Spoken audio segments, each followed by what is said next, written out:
여러분 안녕하십니까. 조르친 훈 기스란입니다. 2021년 5월 2일 가라연합 TV 방송을 시작하겠습니다. 오랜만에 찾아뵙게 됐는데요. 오늘의 주제는 존 리의 투자 철학과 한국의 문화혁명. 여러분들이 잘 익숙한 얼굴이 화면에 보이고 있습니다. 메리츠 자산운용 대표 존 리.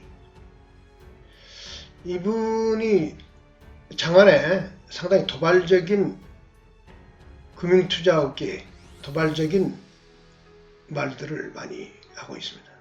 대표적인 게 커피 마실 돈으로 아껴서 주식 투자하라. 어릴 때부터 아이들에게 주식을 가르치라.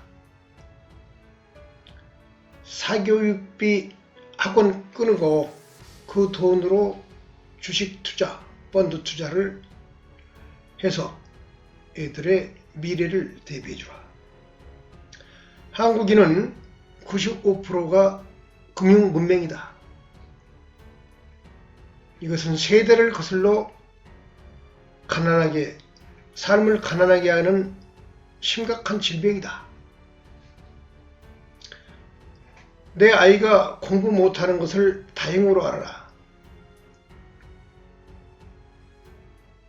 그랬을 때 그 아이에게는 보다 넓은 세계가 열릴 수 있는 여지가 있다.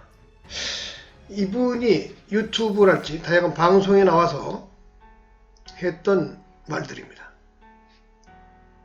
여기에 대해서 매우 비판적인 내용에 반박하는 사람도 꽤 있고요. 그 사행심을 부추기는 주식 투자를 전 국민에게 저렇게 권장할 수 있느냐. 이런 문화적 불안감을 느끼는 그런 사람도 많이 있습니다. 그런데 저는 이분은 뭔가의 진실을 말하고 있다. 한국 사회가 나아갈 미래의 방향에 대해서 핵심을 콕 찍어서 뭔가의 강력한 메시지를 전달하기 위해서 도발적인 언사를 감행하고 있다. 저는 그렇게 보고 있습니다. 이분은 광야를 떠돌고 30대에 이르러 깨달음을 얻어 이스라엘 민족에게 새로운 신학적 재림과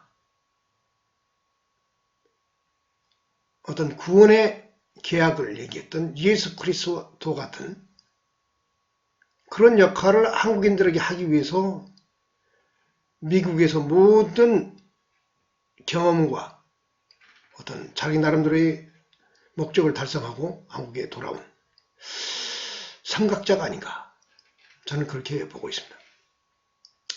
그래서 그분의 투자 철학을 제가 유튜브를 많이 봐가지고 도대체 이분은 무슨 얘기를 하려고 저런 얘기를 하고 있는가, 그런 궁리하던 끝에 이분의 얘기가 한국인이 나아갈 방향이다, 그렇게 결론 내리게 됐습니다. 그래서 오늘의 주제도 존 리의 투자 철학과 그것을 한국의 문화혁명으로 연결시켜야 된다, 이런 얘기를 하려고 오늘 유튜브 방송을 시작하게 된 것입니다. 이분의 유튜브를 보면은 똑같은 내용이 반복되고 있음을 알 수 있습니다. 내용이 크게 다르지 않아요. 똑같은 내용을 똑같이 나올 때마다 반복하고 있을 뿐이에요. 보는 사람에 따라서는 별 얘기 특별할 것도 없는데 왜 맨날 똑같은 얘기를 방송에 나와서 얘기할 때마다 똑같이 하지? 별로 의미가 없네, 이렇게 느끼실 분도 있을 겁니다. 그러나 저는 그렇지 않습니다. 그 지속적으로 똑같은 내용이 반복되는 그 수많은 유튜브의 내용들, 방송의 내용들은 제 경험상으로는 마치 마음이 혼란할 때 성경책이나 불경책을 한번 뒤적여 보면서 다시 초심을 회복하는, 마치 카톨릭으로 말하면 투자의 고해성사를 하는 것 같은 그런 묘한 깊이를 저에게 전달해 주는 걸 제가 확인할 수 있었습니다. 단순하고 명쾌하면서 투자의 어떤 방향성을 지도하고 있는 철학을 한마디로 얘기하고 있다. 특히 한국인들의 문화적 문제점,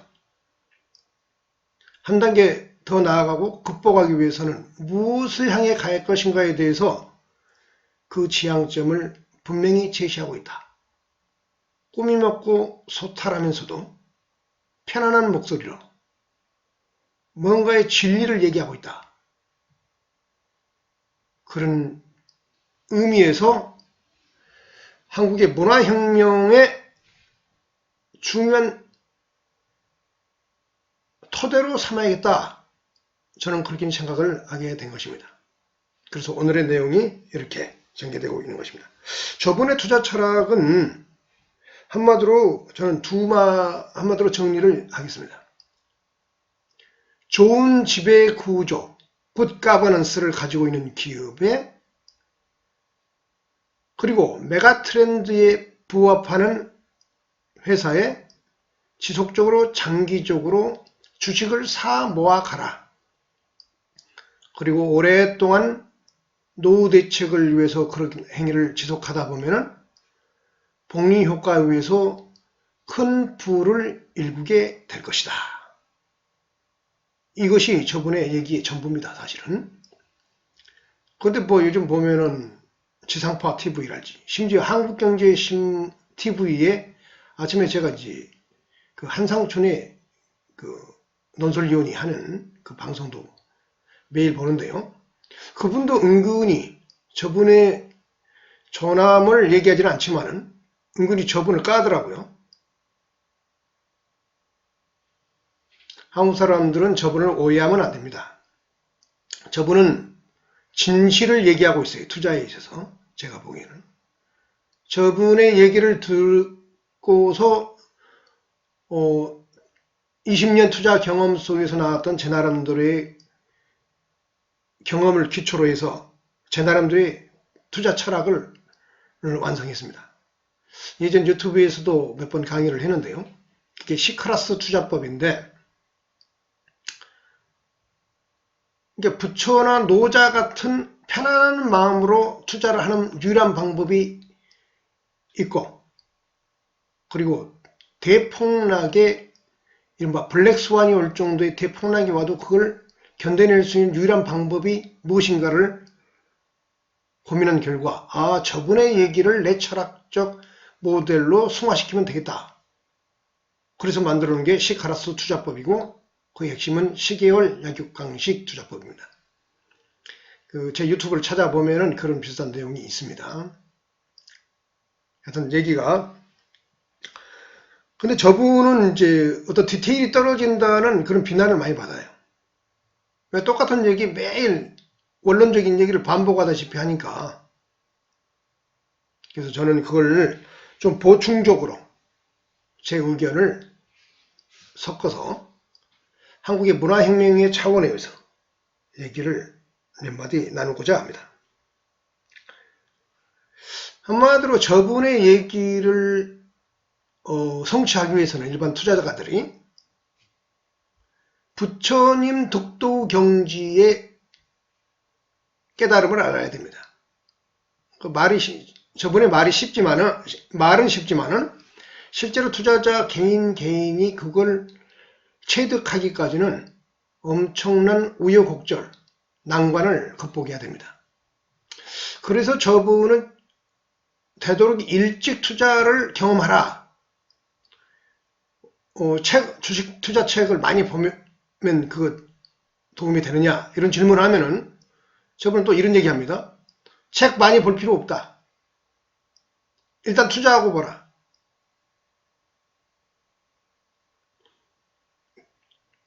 저는 그 말에 일정 부분 동의합니다. 투자는, 자 봅시다. 불가에서 부처님 마음을 알기 위해서, 부처님이 되기 위해서 하는 스님들이 있죠. 그분들이 불교 경전을 많이 읽은다고 해서 저절로 그 사람이 부처님이 됩니까? 부처가 됩니까? 부처는 마음속으로 스스로의 마음을 다스리는 그 원리를 체득함으로써 그 부처의 상을 마음속에 자기가 체득하는 것이죠. 주식 투자도 그런 것이 아닌가, 저는 그렇게 봅니다. 옛날에 우리 한국사를 보면은 교종과 선종이라는 불교 역사에서 얘기가 나옵니다. 초기에는 일반적으로 교종이 자리를 잡죠. 신라 때 처음에는 교종이 자리를 잡았어요.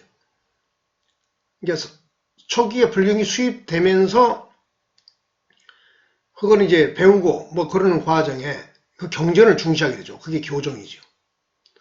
그런데 진정한 부처는 그 경전을 던져버려야 됩니다. 그리고 그 경전을 마음속에서 느끼기 위해서 참선하고 수양에 들어가야죠. 그런 것들이 이제 사람마다 그 부처님에 접근하다 보면 사람마다 그 부처님의 상을 각자 다양하게 느끼게 됩니다. 그러면서 또 자기만의 얘기의 목소리를 내죠. 그래서 신라 말기에 가면은 이제 선종이 유행하는데, 그것이 뭐냐면은 자기만의 독도의 깨달음을 말하는 거예요. 그래서 다양한 얘기의 새로운 세계를, 새로운 부처님을 각자가 발견하게 되는 것이죠. 부처님은 외재적으로 존재하는 것이 아니라 인간의 마음에 각자의 내면에 고유하게 순간적으로 나타났다가 사라지기도 하고, 그러면서 그 부처를 끊임없이 부처 상태를, 깨달음의 어떤 정서적 평정심, 이것을 지속적으로 유지할 수 있는 능력이 뛰어날 때 그 사람이 진짜 부처를 안다, 이렇게 말할 수 있는 거죠. 주식 투자라는 것도 바로 그와 같은 과정이 아닌가. 그래서 주식 투자 책을 많이 읽는 것도 중요하지만 그것을 실천적으로 투자 행위 과정 속에서 느껴서 자기만의 모델을 완성하는 것, 즉 불교로 말하는 선종적인 자기 깨달음. 불교가 또 고려시대에도 또 한때 교종이 유행하고 꼭 그 시대의 말기가 되면 선종이 또 유행했지요. 그래서 교종과 선종이 반복되는 게 불교의 역사입니다. 한국사에서. 이와 같은 것이 바로 주식 투자의 깨달음이 아닌가. 그래서 젊을 때보다 일찍 젊을 때 그 위험한 리스크와 어떤 변동성이 강한 이 주식시장의 속성상 젊을 때 그것을 열심히 경험함으로 인해 가지고 어느 시기에 자기 모델을 늦기 전에 구축하는 것, 즉 선전적, 불교적으로 보면 선정적 깨달음을 자기 완성을 하는 것, 경전이 아니고, 그것이 주식 투자의 그 완성이 아닌가, 저는 그렇게 보고 있습니다. 그래서 부처님 독도 견지다. 주식 투자라는 행위는, 이걸 포함해서 금융투자 전체적으로는 투자의 부처가 되어가는 과정이다. 저는 그렇게 한마디로 말하고 싶습니다. 그래서 존리 자산운용 대표는 일찍 투자해서 그 위험한 세계의 핵심적 철학을 빨리 터득하도록 하라. 그래서 책 보는 것도 중요하지만은 실천을 통해서 그걸 맛보면서 자기 모델을 정립해 가야 된다. 그런데 저분의 결론은 무엇이냐? 결국은 이것이 다다를 것이라는 거죠. 그건 뭐냐? 메가 트렌드에 맞는 산업에 좋은 지배 구조를 갖고 있는 회사를 지속적으로 사 모으라. 그리고 동업자적 마인드로 그 주주가 되라. 그러면은 부를 증식시켜 나갈 수 있을 것이다. 이것을 깨달아야만이 완성된다. 이 얘기를 하고 있는 겁니다. 제가 보기에는. 근데 일반 투자자들이 그 깨달음을 얻는 게 굉장히 쉬운 게 아니에요. 매우 어려운 겁니다. 그 어려운 길을 저분은 너무 쉽게 구원하고 있기 때문에 사람들이 오해를 하고 공격하려고 하고 그러는 겁니다. 저분 공격할 필요 없습니다. 어떻게 됐든 간에 한국인은 저분이 제시하는 길로 가야 경제적 자유와 국가의 부강, 세계 체제 내에서의 웅비, 이러한 모든 것을 다 잡을 수 있습니다. 이것이 바로 제가 내린 결론입니다. 그래서 보다 구체적으로 들어가서 그러면 한국인의 문화혁명을 존리 투자 철학을 갖고 한다는데 제가 주장하는 겁니다. 한국인의 문화혁명을 한다는 얘기는 뭔가 현재 한국인의 어떤 의식이랄지 문화에 문제가 있다는 얘기 아니겠습니까? 제가 보는 관점에서. 그리고 저분도 그런 얘기를 하고 있는 것이죠. 그래서 먼저 우리 한국인의 문화적 자아 비판을 먼저 해보도록 하겠습니다. 한국인들의 인간은 욕망을 가지고 있죠. 그 욕망의 매슬로우라는 옛날에 심리학자는 5단계 설로 해가지고 그 식욕, 성욕부터 시작해서 초월의 의지까지, 종교와 미학까지, 그 중간엔 정치적 욕구, 사회적 욕구가 있죠. 식욕, 성욕 다음에는 경제적 욕구죠. 이렇게 욕망의 단계가 있다 이거죠. 그게 매슬로우의 욕구 5단계설이죠. 하여튼 그 욕망의 출구를 찾아서 인간은 태어난 이후에 지속적으로 뭔가를 열심히 한다 이거죠. 그 욕망의 출구를 다양하게 성취할 수 있도록 조건을 보장해주는 사회가 저는 좋은 사회라고 보는 것입니다. 그래서 한국인의 욕망, 자아 비판, 한국인은 문화가, 내 구조가 어떻게 만들어져 있는가, 그 얘기를 하려는 겁니다. 조선시대, 그래서 한국인들의 문화의식을 규정하는 핵심은 바로 전시대에 있다고 볼 수 있죠. 근현대가 열리기 전에 한국인들은 조선시대를 살았죠. 조선시대의 그 특징은 그 욕망의 출구라는 관점에서 봤을 때 한마디로 이렇게 정리했습니다. 정태적이며 폐쇄적이었다. 쇄국을 했고 유교 성리학의 철학의 바탕에서 농자 천하지 대본, 농업을 중시했고 쇄국을 했기 때문에 폐쇄적이었죠. 그리고 농경의 기반을 뒀기 때문에 사회적 이동성이 활발하지 않았어요. 정태적이었죠. 그 출구를 양인 이상에게 과거에 패스하면 벼슬을 할 수 있도록 열어줬죠. 그 제도는 고려시대 광종 4대 임금 광종이 만든 과거 제도에 그 뿌리를 두고 있습니다. 이 과거 제도가 이제 조선에 들어와서 보다 강화되고 확실하게 자리를 잡았는데 그 제도적 기반 속에서 500년을 살다 보니까는 한국인들이 벼슬지향주의, 여기 보면은 지위와 계급지향의 문화라고 되어 있죠. 지금부터 한 20, 30년 전까지만 해도 미국의 교수인 라이샤워, 동양사에 대해서 잘 알고 동양문화에 대해서 조예가 깊었던 라이샤워는 한중일의 문화를 표기하면서 이런 얘기를 한 적이 있습니다. 한국과 중국은 지위와 계급지향의 문화를 갖고 있는데 일본은 업적지향의 문화를 갖고 있더라. 일본이 근대화에 성공하고 한국과 중국이 군도화에 성공하지 못한 근본적 원인은 그 문화의식의 차이에 있다. 이렇게 비판적으로 바라봤습니다. 어떻게 됐든 간에 한국인들은 지위와 계급 지향의 문화의식을 가지고 있습니다. 그래서 체면과 채통을 중시하고 그 다음에 집단적 공동체주의를 중시합니다. 그것은 농경에 기반을 둔 사회 시스템이 핵심이었고 거기에 살고 있는 사람들의 욕망의 출구를 노비를 제외한 양인 이상에게 과거 제도를 통해서 여기 보면 과거 제도라고 되어 있죠. 이 그림이 참 제가 만든 그림인데요. 조선시대 사회를 한눈에 볼 수 있도록 제 나름대로 구상해서 만든 그림입니다. 여기 보면은 위로부터 사, 농, 공, 상 이렇게 되어 있죠.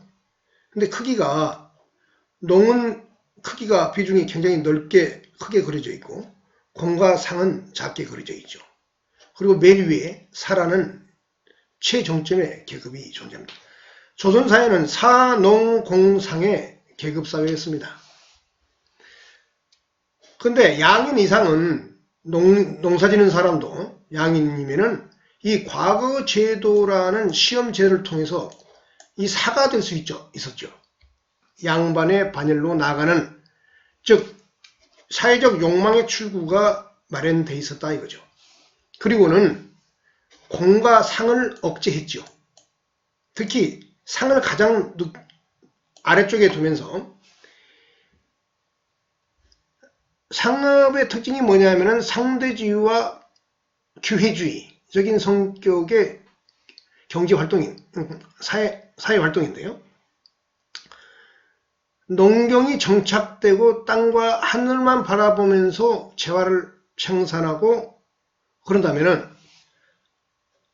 반대로 상업은 인간의 심리를 관찰하고 이용해서 자기의 물건을 팔아먹고 서비스를 팔아먹는 일이기 때문에 어떤 가치가 상대성을 띠는 그런 경향이 있습니다. 거기에는 기회주의적 경향도 있죠. 그래서 유학자들은 이 상인들을 천하의 몹쓸 인격을 가진 자들로 폄하하고 싫어했던 겁니다. 유학에서 산업공상이라고 계급을 나누어서 상을 가장 하층면에 둔 이유가 거기에 있어요. 상인은 교활하고 자기 앞에 지나가는 사람이 있으면 그 사람이 내 물건을 사줄까 안 사줄까를 고민하면서 교활하게 이익을 궁리한다. 성인은 의를 쫓고 소인은 이를 쫓는다라는 명심보감의 말처럼 전형적으로 이만을 쫓는 아주 사악한 자들이다. 이게 유가 성리학자들의 관점입니다. 상업을 그런 식으로 바라본 겁니다. 그래서 사회를 정태적이고 이동성이 약하고 통제가 가능한 사회가 좋다고 본 거죠. 그래서 농자천하지 트리본이라 해서 농민에 대한 지배를 통해서 자기들의 배를 불리고 세력을 잡아가는 그러한 시스템을 이상적으로 바라봤던 것입니다. 그런 사회에서 과거 제도가 중요한 문화적인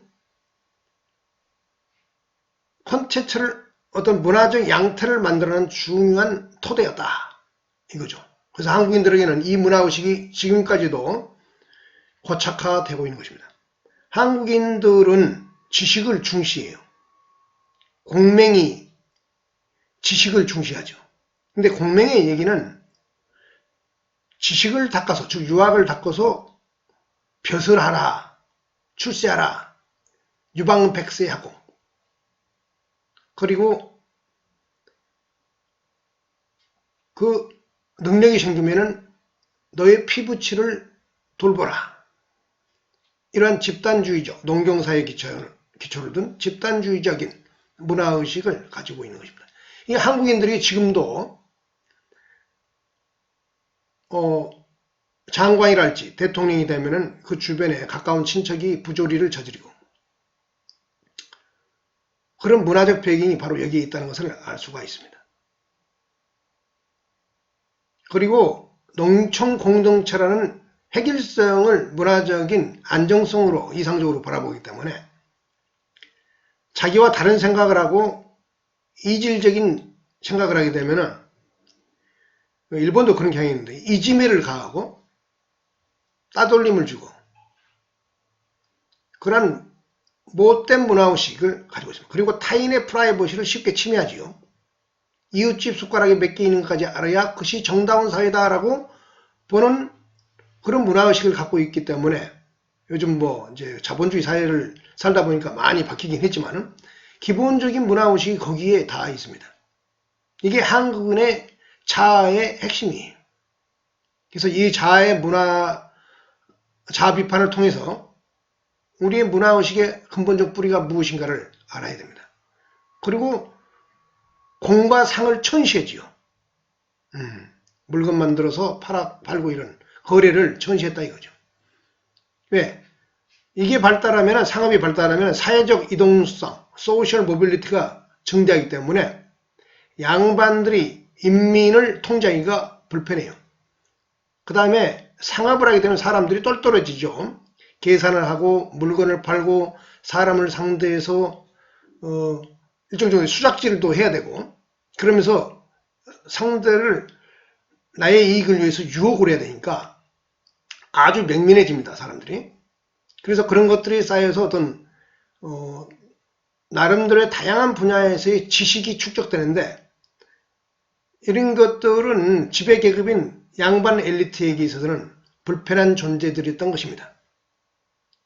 그래서 벼슬만 하라고 가르치고 그러지 못하면은 사회적 추구가 막히기 때문에 시리에 빠졌고 그저 그런 인생으로 농사 짓다가 늙어가고 죽고 양반들도 벼슬 못하면은 향리에 가서 그 농공상 얘네들에게 뭐 나름대로의 향약이라는 이상적인 농촌 공동체를 제시하면서 그들의 욕망의 출구인 권력의 의지를 만족하면서 살곤 했죠. 이것이 바로 조선사회인 것입니다.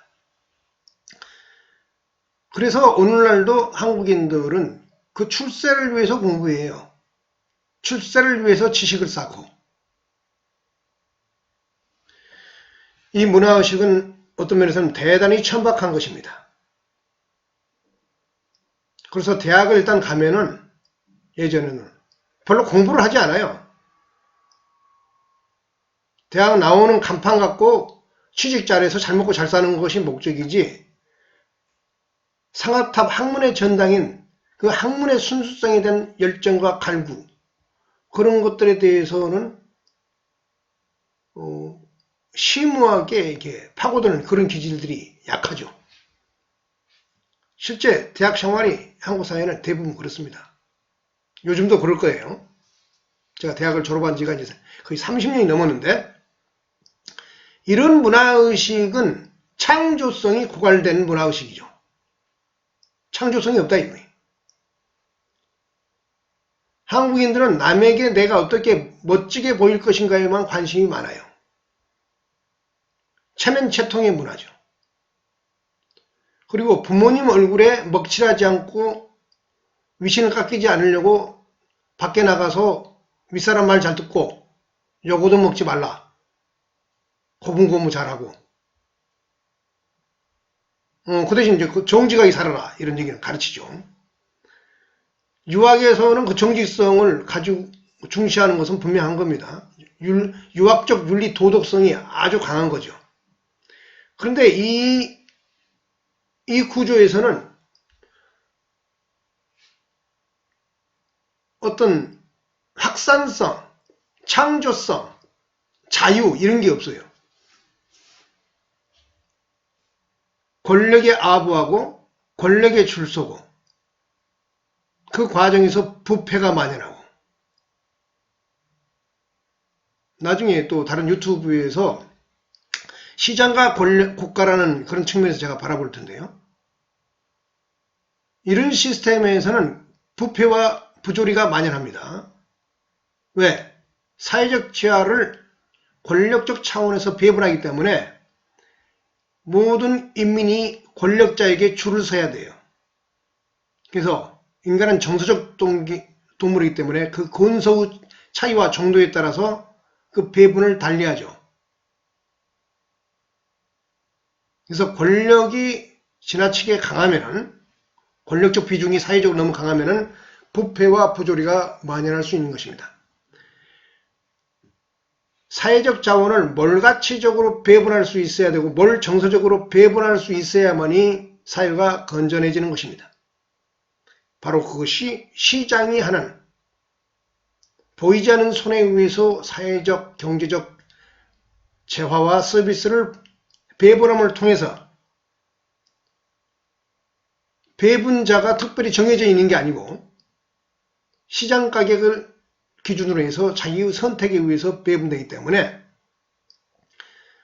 어느 일방의 권력적 지배에 줄서라는 강요가 그 맹점이 완화될 수 있는 것이죠.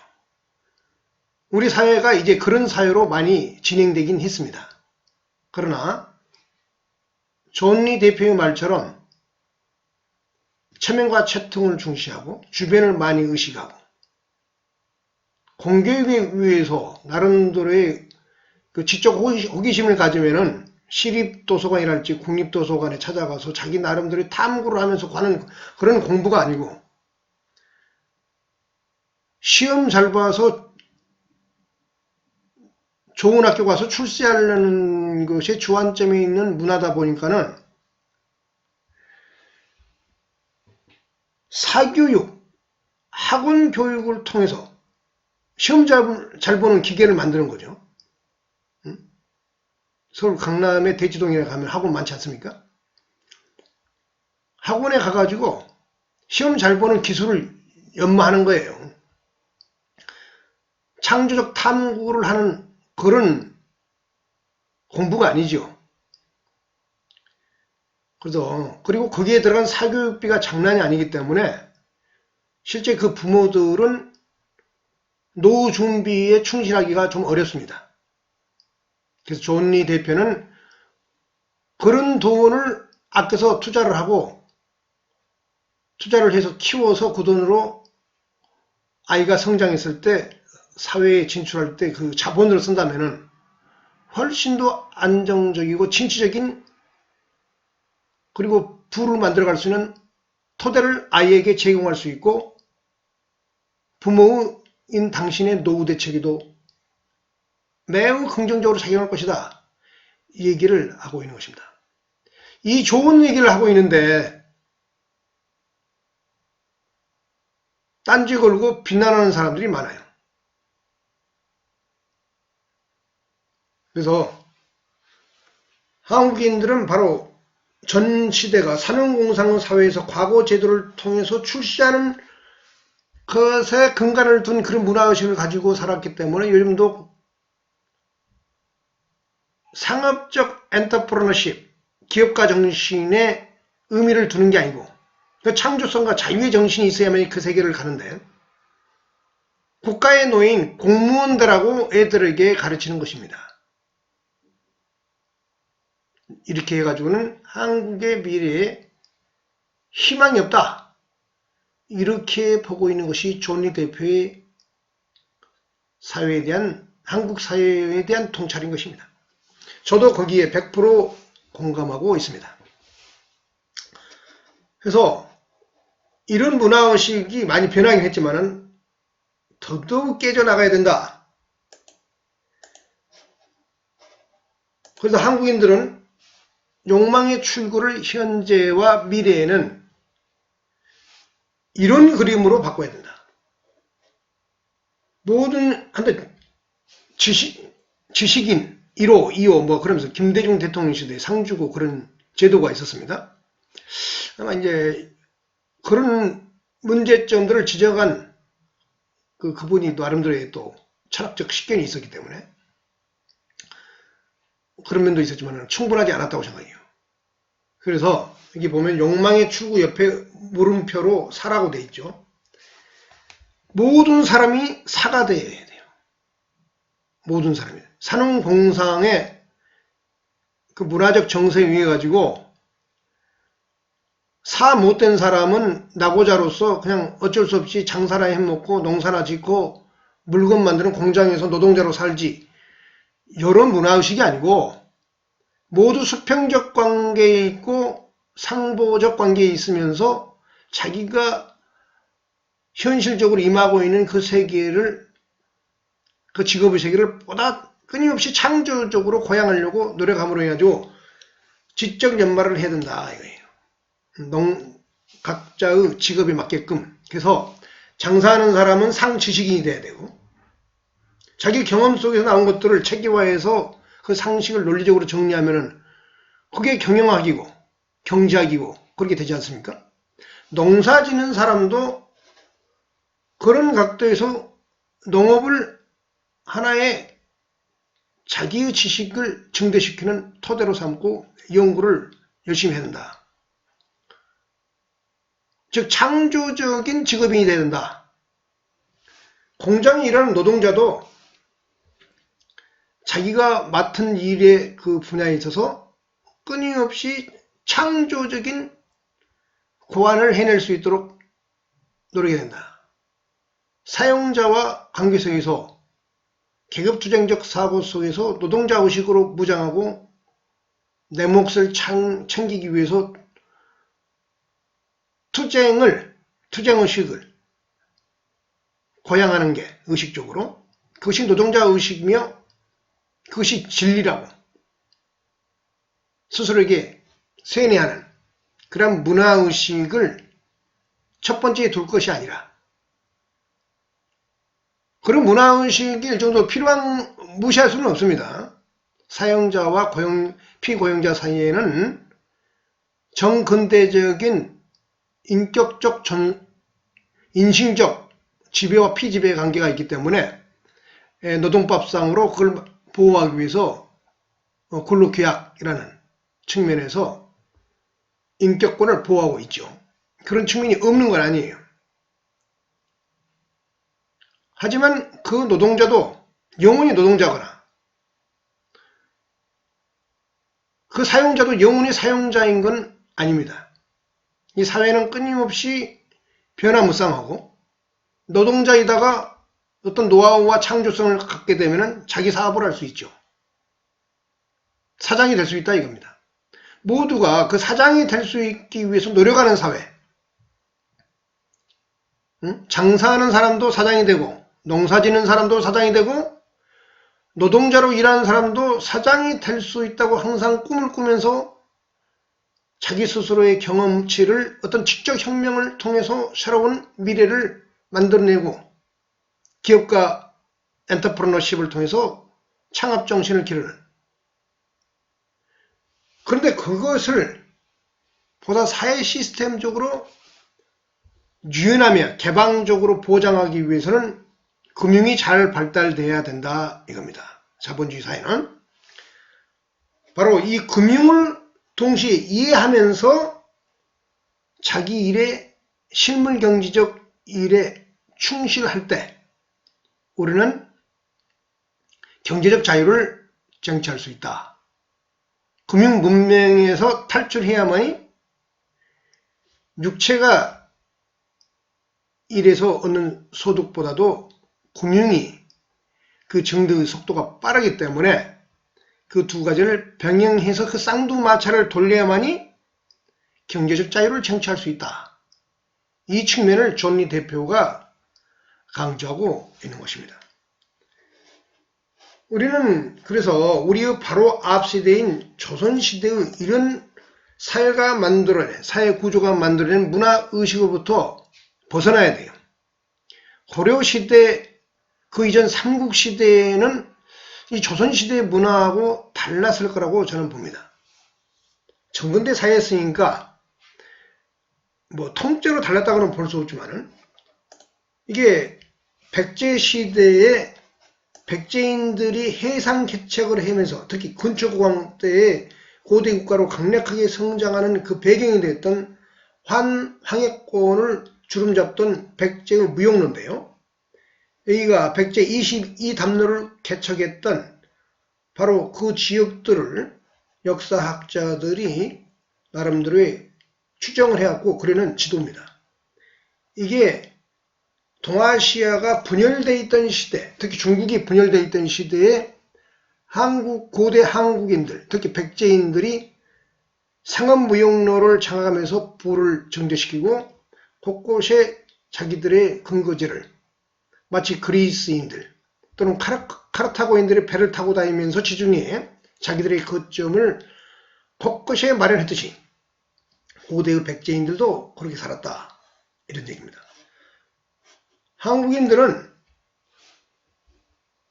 미래지향적으로 문화와 체제와 세계에 웅비하는 그림을 그린다면은 저 백제시대 백제인들의 이러한 모습을 중요한 문화적 모티브로 삼아야 된다. 저는 그렇게 보고 있습니다.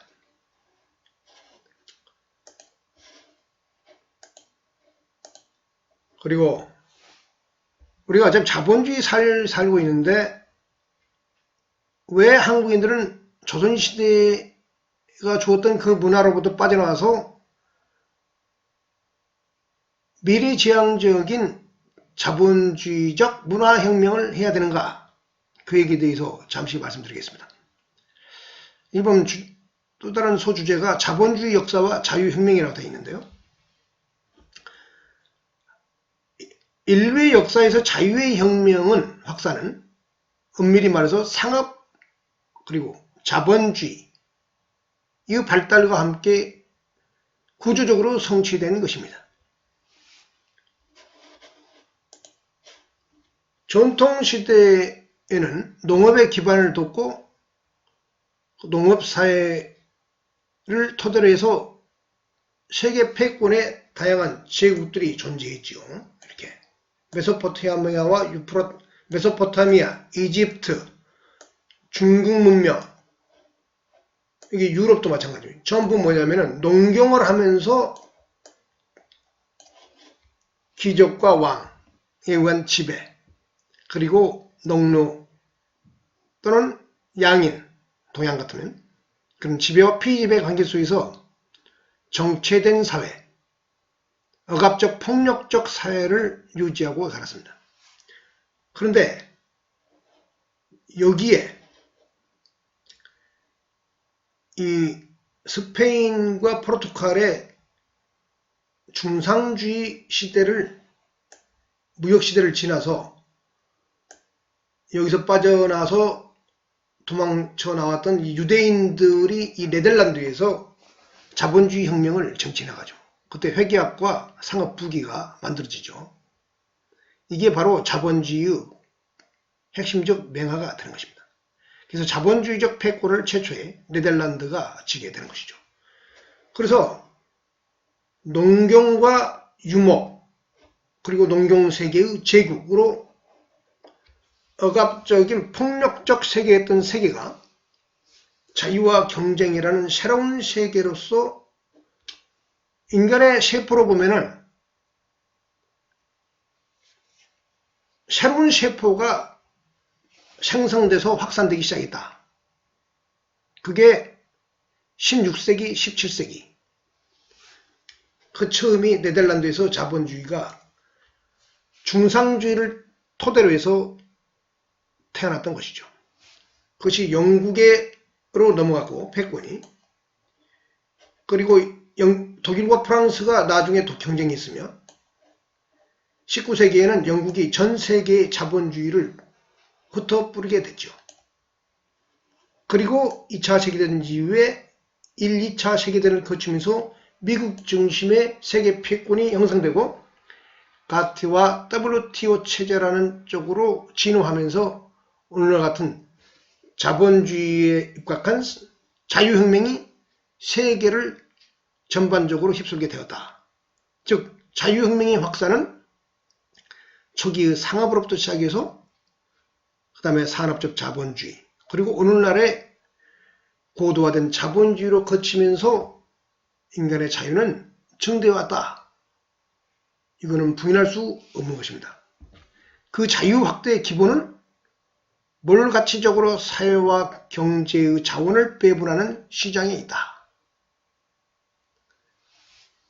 그런데 아직도 문화적으로 그 미몽에서 빠져나오지 못하고 있는 세계에는 무지하게 많이 존재합니다. 아프리카, 아시아, 그리고 과거에 소비에트 연방이었던 소련, 러시아, 중국, 북한,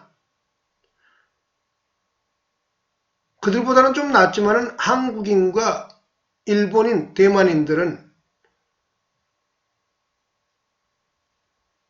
바로 시장적 시스템이 주는 자유주의의 혜택을 보다 깊이 경험하면서 어느 날의 부를 일구고 잘 살고 있는 것입니다. 그래서 한국인들은 한 번 더 크게 도약하기 위해서는 보다 근본적인 문화혁명을 해야 된다. 존니 메리츠 자산운용 대표의 그 투자 철학이 중대한 암시를 우리들에게 보내고 있다. 이런 얘기입니다. 그래서 그분은 미국에서 유태인이 설립한 투자회사를 경험하고 유태인들이 사는 마을에서 같이 살면서 유태인에 대해서 연구를 많이 한 것 같은데요. 저도 이제 20대에는 마빈 토키아의 탈무드랄지 토라 이런 것들을 좀 읽어보면서 유태인에 대해서 호기심을 가졌는데요. 나이가 50이 넘어간 상태에서 그 모든 내용들을 종합해보고 유튜브에서 유태인에 대해서 말하는 어떤 전문 학자들 얘기를 종합해볼 때 유태인 한국이 나갈 방향의 문화혁명은 바로 이것이 아닌가 그렇게 보고 있습니다. 그것이 무엇이냐? 유태인의 교육 철학을 한국인들이 미래지향적으로 실천해야 된다. 이 얘기입니다. 제가 보기에는 존니 대표는 이 얘기를 자기 나름대로 열심히 한국 사회에 흩어뿌리고 있다. 저는 그렇게 보고 있습니다. 여기 보면 유태인의 교육 철학을 제 나름대로의 정리라면 5개로 정리했습니다. 첫째, 삶의 신성을 불어넣는다. 둘째, 뇌를 쥐어짜라. 세 번째, 기를 살려주어라. 성인식 이후의 인격적 독립을 존중하라. 돈과 자유, 돈 다스림을 체득하도록 해라. 그래서 자본주의 친화적인 인간형을 만들라. 이것이 유태인의 교육 철학의 핵심이라고 저는 보고 있습니다.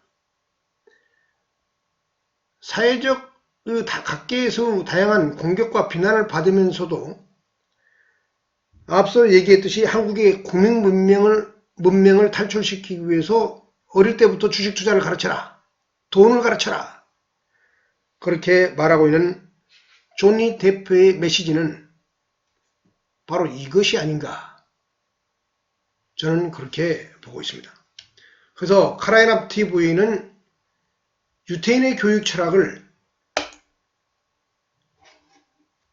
이런 각도에서 정리해 보았습니다.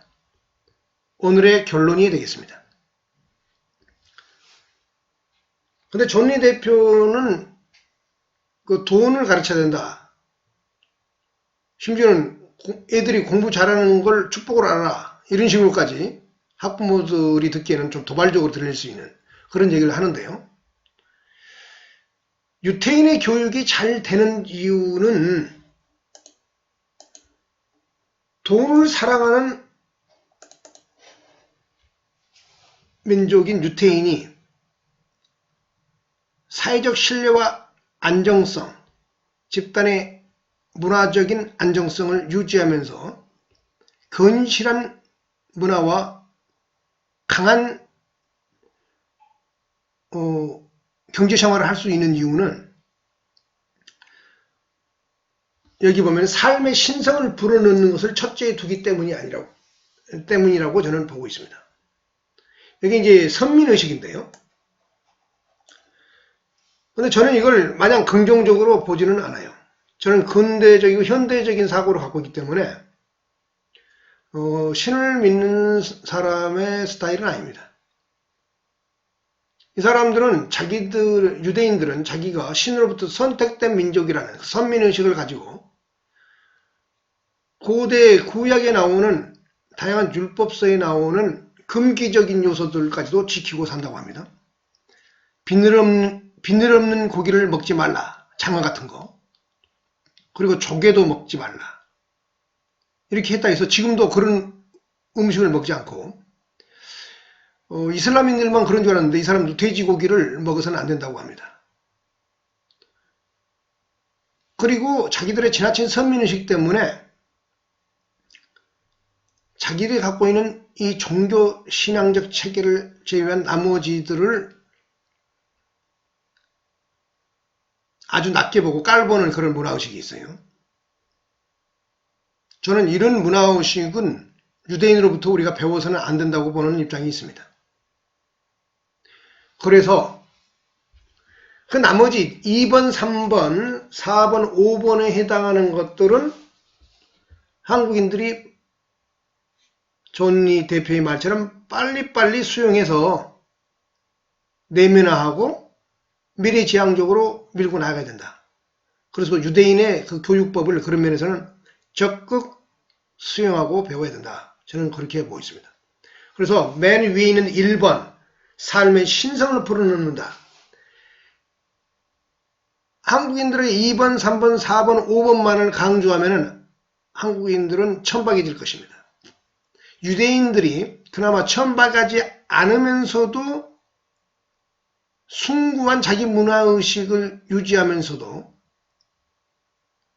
경제적으로나 정치적으로 문화적으로 강할 수 있는 것은 삶의 신성을 불어넣기 때문입니다. 돈은 하나님이 신이 준 인간에게 신이 준 축복의 선물이다 라고 가르친다고 하지 않습니까? 그래서 돈이 그냥 돈이 아니에요. 이들에게 있어서는 하나님의 축복의 선물이기 때문에 그 다음에 삶 자체가 끊임없이 그 신성을 찾아서 탐구하는 것, 지적 탐구를 하는 것이 그 하나님을 알아가는 과정이라는 그들의 교육 철학 때문에 그네들은 타락을 막을 수 있는 것입니다. 그런데 문제는 이게 지나친 선민의식 때문에 유대인이 아닌 이방인들에게 있어서 이질감을 주고 갈등을 유발하는 요소가 있죠. 그래서 세계의 수많은 민족들, 특히 이스라엘과 가까이 살았던 민족들, 유럽인들, 그 다음에 팔레스타인인들은 유대인을 무지 싫어하지요. 그네들은 뭐냐면 관용과 포용의 정신이 약한 겁니다. 유대인의 문화의식은 관용과 포용의 정신이 약해요. 현대사회에서 이 다양한 사회 속에서 다양한 민족, 세계가 하나 된 이 사회에서는 관용과 포용, 합리적이고 과학적인 이해 아무거나 먹을 수 있는 것이지 뭐 조개하고 구약에서 얘기했다 해서 하나님과의 계약에 의해서 먹지 못하도록 했다 해서 조개랄지 장어를 먹지 못하게 한다. 이런 의식구조는 문제가 많은 거 아닙니까? 그래서 그것을 카라연합을 지향하는 카라연합 TV는 그 부분을 이걸로 바꾼 겁니다. 시카라스 철학을 체득한다. 시카라스 철학은 실존적 개인의 발견. 저는 실존적 개인의 발견이라는 측면에서 기독교도 보고 불교도 보고 이슬람교도 보고 그리고 유대교까지도 보는 것입니다. 즉 인류 역사에서 이 시라는 범주 내에 모든 종교와 사상은 다 녹아 들어가서 하나로서 상징할 수 있다. 저 시는 말씀연변의 절사자, 이 시는 인류의 정신사에 있어서 관용과 포용의 상징이다. 그래서 한국인들은 관용과 포용, 그리고 관용과 포용을 잘하기 위해서는 실존적 자아가 충만해야 돼요.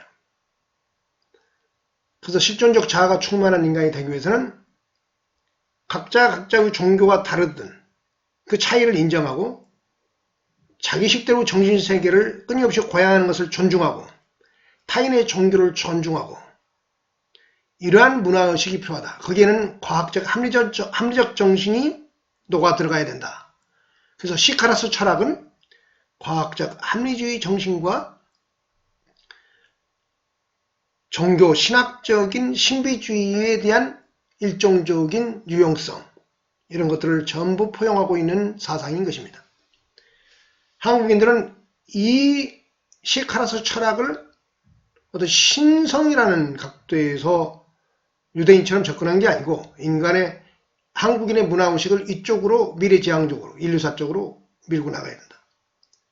그리고 교육의 방법은 뇌를 쥐어짜라. 아주 유대인 교육에 대해서는 제가 이제 구체적으로 설명 안 했는데, 한국인들은 뇌를 쥐어짜는 교육을 하지 않아요.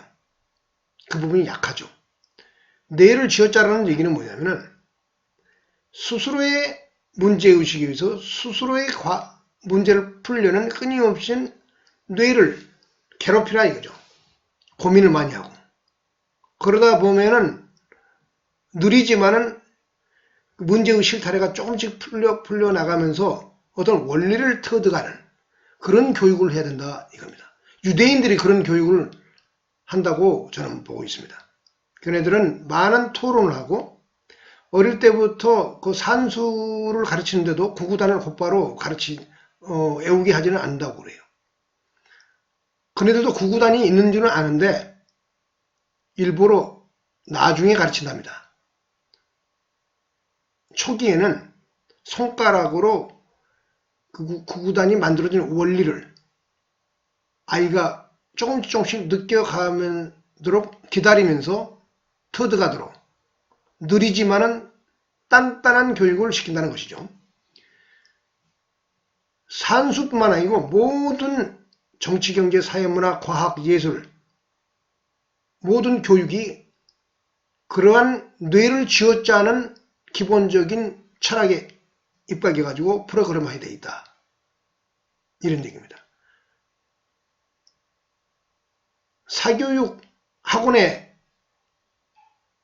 사교육비 지불하고 학원에 가서 시험 기계를 양성하는 교육으로는 저 뇌를 쥐어짜는 교육이 될 수 없다 이거죠.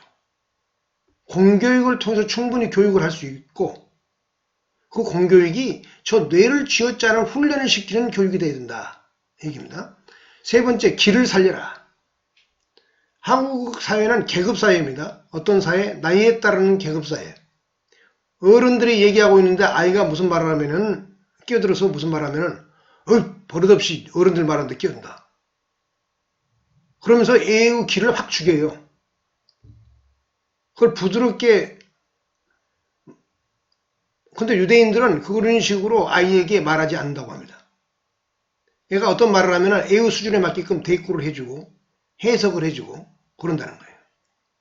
일상생활이 그렇다는 겁니다.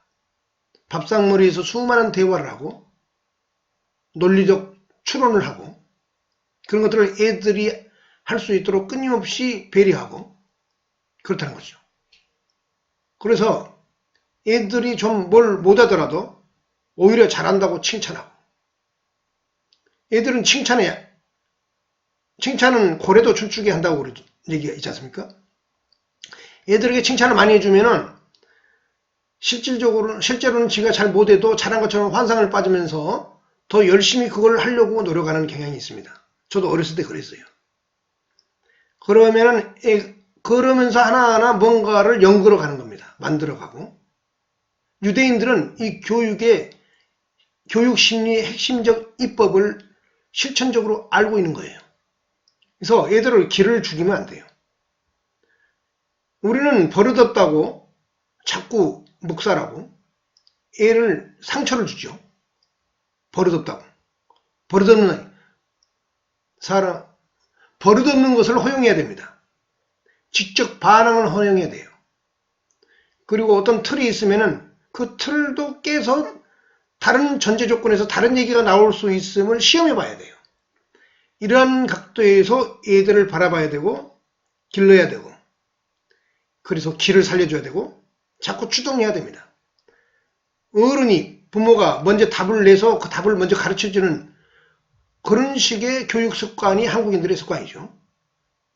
그리고 시험을 잘 봐서 그 결과를 성취하는 것을 목적에만 두지 그 과정 속에서 그러한 답이 어떻게 나오는가에 대해서는 2차적인 것으로 떨어지는 것이 우리들의 교육 풍토의 문화입니다. 이런 것은 유대인으로부터 배워야 됩니다. 유대인들이 왜 노벨상이 많이 나오느냐? 특히 자연과학 측면에서. 그리고 문화적인 배우랄지, 배우야. 영화 감독이랄지, 예술가랄지, 코미디언이랄지, 저널리스트, 이런 데에 두각을 나타내면서 세계와 미국 사회의 문화를 주도하고 있는가. 그것은 어릴 때부터 바로 길을 살려주고 버릇없음과 지적 반항을 장려하고 항상 틀을 깨라고 가르치고 유대인 둘이 모이면 세계 두 명이 모여서 논쟁하면 세계의 정당이 생긴다는 속담이 있다고 합니다. 이것이 유대인들이 얼만큼 논쟁적이고 지적으로 창조적인가를 반영하는 유대인 사회의 속담입니다. 한국인들은 이쪽으로 교육의 지평을 잡아나가야 된다. 존리 대표는 그러한 얘기를 도발적으로 하고 있다. 저는 그렇게 보고 있습니다. 그리고 13살의 성인식을 갖추는데 우리는 뭐 특별히 성인식이라고 할 만한 그런 행사가 없지요. 한국인들은. 그리고 그 성인식의 기준과 성인이 되면 어떠해야 된다는 어떤 독립적 인격자로서의 어떤 행동 양식, 그 다음에 대접, 그것이 그리고 교육에 있어서의 어떤 효과를 주는가에 대해서 어떤 근본적 틀이 잡혀있지 않아요. 유대인들은 성인식 때 일가친척이 돈을 가져온다고 그러고요. 그 돈을 미천으로 투자를 가르친다고 합니다. 그리고 그때부터는 많은 간섭을 하지 않는다고 그래요. 우리 사회는 애들이 20살이 돼도 부모가 자식을 보면 어린아이처럼 취급하고 타치하고 사사건건 간섭하고 그런 경향이 있습니다. 그리고 어머니의 어릴 때의 모성애적인 것들을 끊임없이 살려주는 것을 효라고 살려주고 느끼게 하는 것이 효라고 우리는 가르치죠. 그래서 70 먹은 어머니 앞에서 50대 아들은 어린애처럼 좀 굴어야 된다. 이렇게 가르칩니다. 그래야만이 어머니의 그 모성적 허전함을 어루만지면서 기쁘게 하기 때문에 그게 효라는 것이죠. 그래서 항상 뭐냐면은 부모님 앞에서는 어른스러우면 안 된다 이 말이에요. 어린애처럼 굴어야 된다 이거예요. 복종하고. 이게 한국 문화이지 않습니까? 별로 좋은 문화가 아닙니다. 13살이면 일반적으로 초등학교 끝나는 나이가 13살이죠. 그 뒤부터는 성인 대접을 하고 스스로의 일은 스스로 책임지고 스스로 결정하고 그때 이 사람들은 주식 투자랄지 금융 투자를 가르친다고 그러는데 아까 말씀드렸듯이 주식 투자를 하다 보면은 그 불안과 공포감과 소외감 속에서 투자를 하다 보면은 그런 감정들을 느끼면서 자기 마음을 객관해서 들여다보는 훈련을 쌓아야 된다는 것을 알게 됩니다. 그것이 극복되고 자기만의 투자 모델을 만들었을 때 그리고 긴 시기열에서 엄청난 블랙스완과 같은 대폭락이 올 때도 그것을 커버하면서 살아남을 수 있는 투자 모델, 투자의 어떤 그림을 그릴 수 있을 때 영원히 투자의 세계에서 살아날 수 있고 늙어 죽을 때까지 위험을 관리하면서 자산을 증식시킬 수 있고 부자가 될 수 있는 것이죠. 그것이 유태인들이 말하는 돈의 다스림이라고 할 수 있겠습니다. 바로 이러한 것들을 성인식 끝난 13살 이후에 유대인들은 배운다는 것이죠. 이런 얘기를 존 리 대표는 하고 있다. 저는 그런 얘기. 바로 그걸 토대로 해서 지적인 호기심과 실용적인 지적 갈구를 자극하고 추동시켜야 된다. 이런 얘기죠. 좀 이따 그림으로 보여주면서 그 얘기는 살짝 할 거고요. 그래서 돈을 그런 식으로 다스릴 수 있는 능력을 갖춰나갈 때 진정한 경제적 자유를 얻을 수 있고 인격적 독립을 완성할 수 있다. 이렇게 가르친다 이겁니다. 한국인도 한국인의 문화혁명의 방향이 이 방향이 된다. 이런 얘기를 저는 하고 있고 존 리 대표는 바로 그런 얘기를 그렇게 디테일한 구체성은 없이 지속적으로 반복적으로 유튜브 또는 방송에 나올 때마다 한국인들을 향해서 내보이고 있다. 저는 그렇게 보고 있는 것입니다. 고대 백제인들이 뭐 자본주의 친화적이었다 이렇게 말하고 싶진 않아요. 그러나 적어도 그 사람들은 굉장히 상업적이고 해양으로서의 진출하는 마인드가 굉장히 강했던 사람들이라고 저는 보고 있습니다. 조선시대의 한국인들하고는 많이 다르다 이거죠. 그래서 삼국시대의 한국인들의 그 해양적 진취성, 특히 백제인들, 그 사람들이 가졌던 그런 문화의식을 한국인들은 역사 속에서 굳이 표본으로 삼는다면 그걸 삼아야 된다. 그래서 한국인들은 자본주의 친화적인 문화의식을 만들어야 된다. 16세기, 17세기 이후의 인류의 역사를 바라볼 때 그 자본주의가 전 세계로 확산된, 자본주의라는 셰포가 전 세계로 확산된 시대로 전개되면서 자유가 확대되었는데 한국인들은 아직도 문화의식이 조선시대의, 봉건시대의 문화의식에 매몰되어 있기 때문에 제대로 자본주의를 살아갈 수 있는 의식구조와 생활양식, 문화를 가지고 있지 못하고 있다. 그래서 반자본주의적이고 반시장적인 문화의식. 마르크시즘이라는 것은 반시장적인 문화의식이죠. 이거는 제가 보기에는 유교 성리학하고 어떤 철학적 호환성이 있다. 저는 그렇게 좀 분류를 하는 입장이 있습니다. 유교 성리학 사회를 살았고 과거 제도에 의해서 배설을 통해서 권력을 지향했던 그런 계급지향의 문화의식이 노동자의식에 기초를 해서 시장을 죽이고 국가가 자원을 전일적으로 균형 있게 배분하면서 이상사회를 실현한다는 그 사회경제적 문화의식은 대단히 유사한 호환성을 갖고 있다. 저는 그렇게 보고 있습니다. 정근대적이고 봉건적인 것에 실제적으로는 반제, 반봉건을 외치긴 하지만은 그게 다 있다. 이렇다는 거죠. 시장을 무시하고는 인간은 자유를 절대 획득할 수 없습니다. 시장 만능주의에 문제점이 있긴 하지만은 기본은 시장을 통해서 자유가 확대되는 것을 보장하면서 보완적으로 공동체주의를 강조해야 되는 것입니다.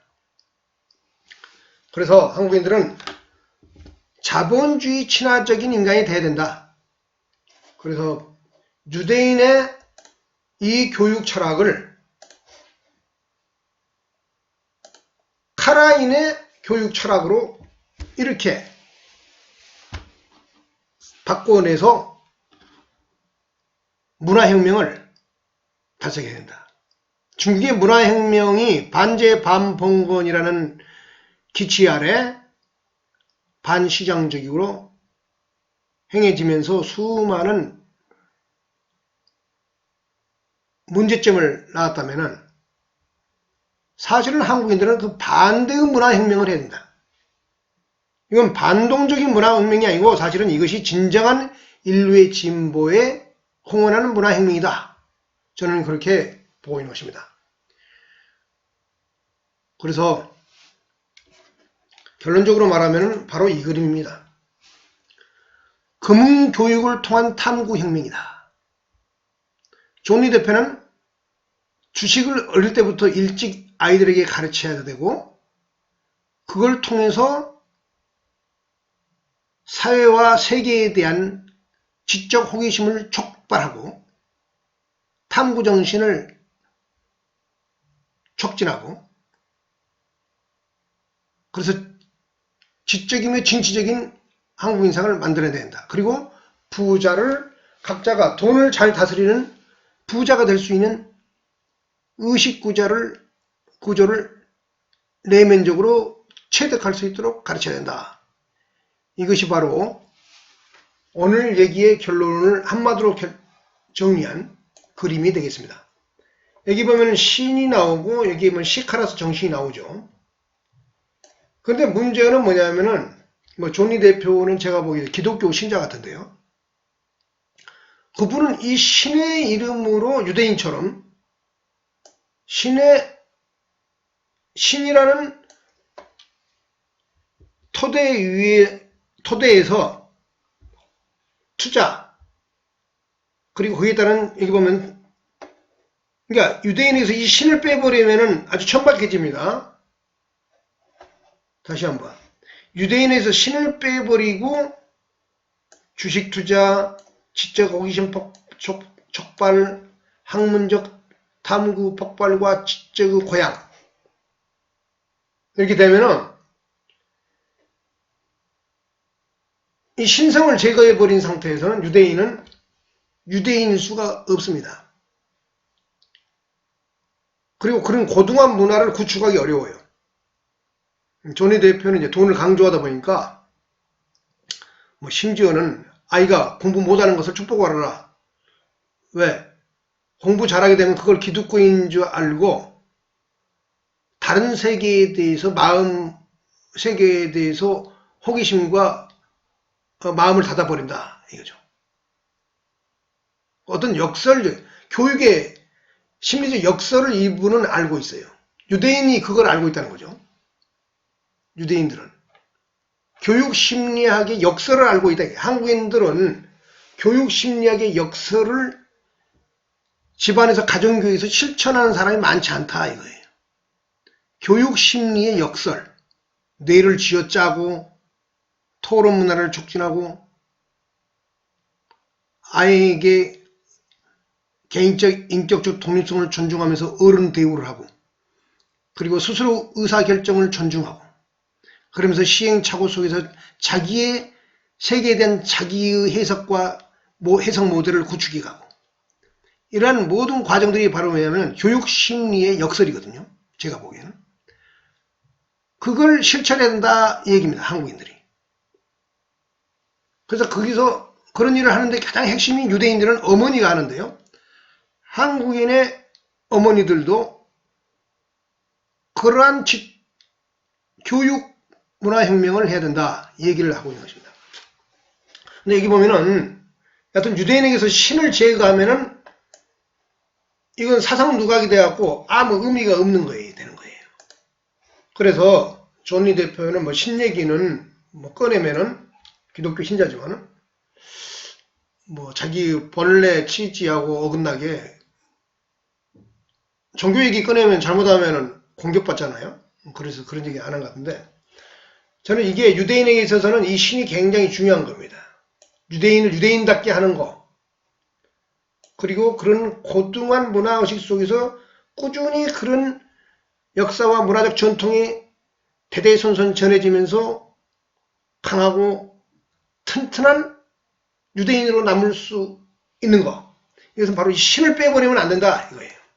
그럼 한국인들은 이 신을 보다 큰 의미에 있어서 아까 유대인은 그 신에 따른 신으로부터 오는 선민의식 때문에 제가 문제가 많다고 했지 않습니까? 한국은 그것조차도 극복해야 된다. 그것이 바로 여기 바로 시카라스 정신인 것입니다. 시카라스 정신의 핵심에는 실존적 개인의 자각과 발견.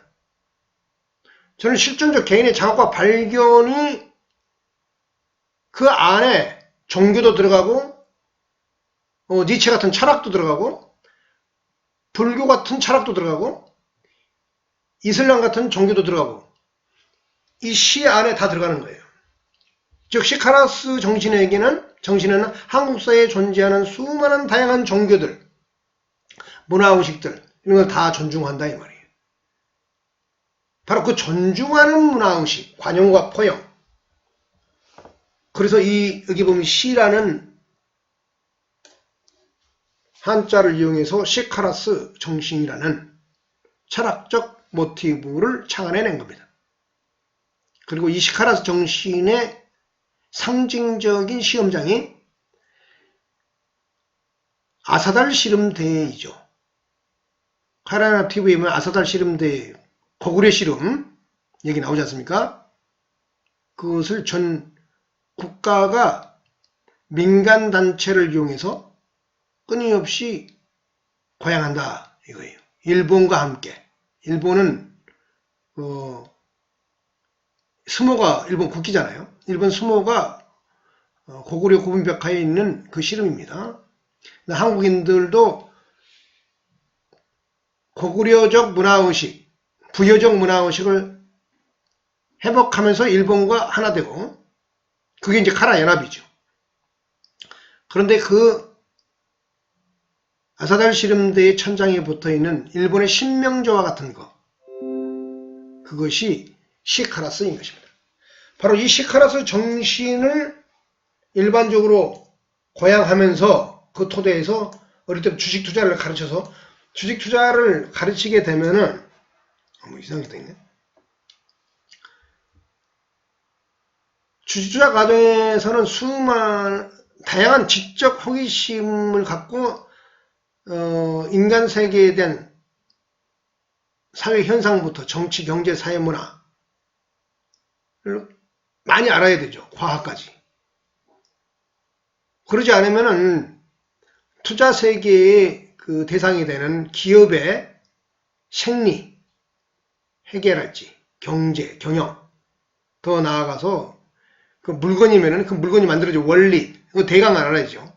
학교 다닐 때 물리화학 때 배웠지 않습니까? 그런 것들에 대해서 보다 깊이 심층적으로 알고 싶어하는 지적 욕구를 추동한다 이 말이에요. 그리고 투자를 통해서 자기의 부가 조금씩 쌓여가는 과정 속에서 현실적이고 실용적으로 마음에 와닿는 미래의 그림을 그려나갈 수 있죠, 아이가. 그러니까 실질적이고 현실적이고 실용적인 교육이 완성돼 가는 겁니다. 즉 주식 투자를 통해서 세상에 대한 호기심을 촉발시키고 그게 바로 여기 보면 직접 호기심의 촉발이 되겠습니다. 그 직접 호기심이 촉발되면서 뇌를 쥐어짜는 훈련을 강화하게 되면은 창조 역량이 강화되면서 여기 보면은 학문적 탐구가 폭발하고 지성이 고양된다. 누구처럼? 오늘날의 미국의 문화와 월가를 주름잡는 유대인처럼 된다 이거예요. 이 방향으로 가기 위해서 존리 대표는 사교육을 그만두고 그 돈으로 투자를 하고 아이에게 많이 놀게 하고 운동도 많이 시키고 여행을 많이 하게 하고 다양한 것들을 경험하게 하고 그러면서 이제 스스로 알아서 공부 잘할 아이는 저절로 공부를 열심히 하게 된다 이거예요. 존리 대표는 공부 못하는 것을 축복을 하라. 이거는 한국인들이 너무 지나치게 공부하면서 그 공부도 뭐 공무원 되고 뭐 이런 쪽에 극히 출세지향적인 그런 쪽인 것을 강조하면서 공부하다 보니까는 그걸 비난하기 위해서 그런 식의 말한 거죠. 이분이 공부의 중요성을 통째로 무시하면서 그런 얘기를 하는 것은 아니라고 저는 봅니다. 근데 실제로 보면 공부만 잘하는 아이는 문제가 있는 경우가 있어요. 정신적으로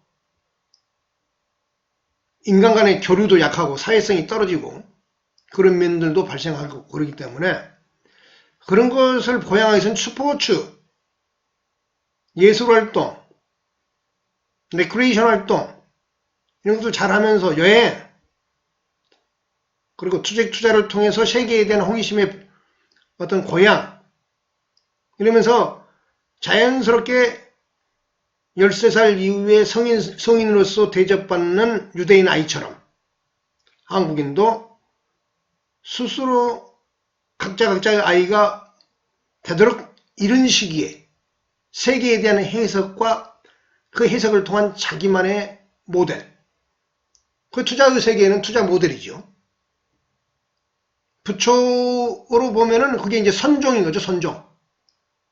교종에서 끝나면은 그거는 경전만 아는 중은 부처가 됐다 할 수 없죠. 경전을 많이 아는 이후에 스스로의 참선과 수양에 의해서 체득된 자기만의 모델 그게 선종이죠.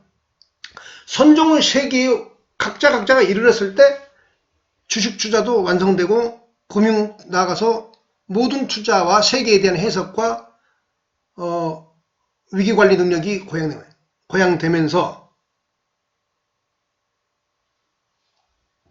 진정한 경제적 자유와 해방을 성취하고 지적으로 해방될 수 있다. 이런 얘기를 존 리 대표는 하고 있는 것입니다. 그래서 다시 한번 본 그림으로 돌아가서 존류 투자 철학과 한국의 문화혁명이라는 이 주제는 지금까지 말씀드렸던 유대인의 교육 철학을 한국인, 다시 말해서 카라인의 세계의 미래의 교육 철학으로 한 단계 도약시킨 그런 내용이다. 이런 얘기가 되겠습니다. 1시간 22분이 흘렀는데요. 긴 시간 경청해 주셔서 대단히 감사합니다. 오늘 얘기는 이걸로 마치겠습니다. 지금까지 조르첸 훈 게세란이었습니다. 감사합니다.